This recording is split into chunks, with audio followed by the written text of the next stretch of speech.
असे नवनवीन व्हिडिओ पाहण्यासाठी आजच कृषी चर्चा फेसबुक पेजला लाईक करा आणि व्हिडिओ आवडला असेल तर नक्की शेअर करा।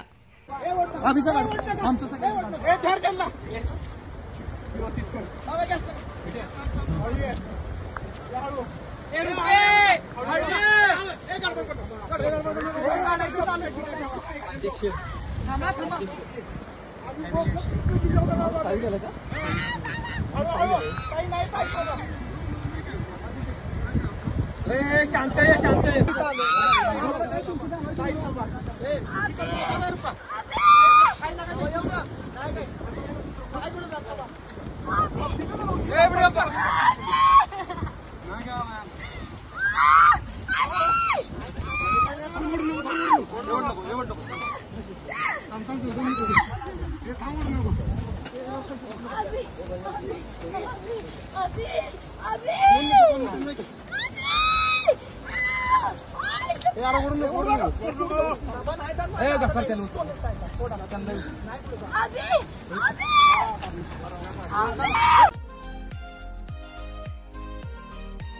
असे नवनवीन व्हिडिओ पाहण्यासाठी आजच कृषी चर्चा फेसबुक पेजला लाईक करा आणि व्हिडिओ आवडला असेल तर नक्की शेअर करा।